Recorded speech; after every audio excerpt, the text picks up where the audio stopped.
Okey, Assalamualaikum geng. Selamat malam Okey. Hari ni kita dapat job lagi lah. Okey, musim RS, RSX. Okey. Jadi customer kita ni dia datang dengan kita, dia kata dia nak bohol lah motor ni. Lepas tu dalam masa yang sama motor dia ni ada bunyi pelik lah. Sebelum ni motor dia ni ada yang pecah lah. Komponen enjin dia pecah. Jadi bila dia dah claim insurans tu, dia keluar pada claim insurans tu, motor dia jadilah gear dia susah nak free ataupun gear susah nak masuk. Lepas tu dalam masa sama dia ada bunyi bunyi dia memang pelik lah. Jadi kalau contoh kes-kes motor macam ni, RS, RSX, tak kisah apa motor pun, kalau ada benda-benda macam ni kita akan ambil masa lah. Okay?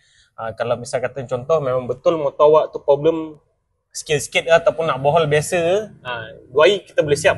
Okay? Kita biasa buat motor apa-apa pun, kalau bohol kita ambil masa 2 hari. Okay, hari ni kita buka, besok motor tu mesti keluar. Kalau tak ada masalah apa lah. Kalau ada masalah macam ni, macam penyakit-penyakit pelik, kita akan ambil masa sikit lah. Okay? Jadi kepada sesiapa yang nak repair, restore ataupun nak servis, boleh roger-roger kita. Nombor dekat bio. Terima kasih.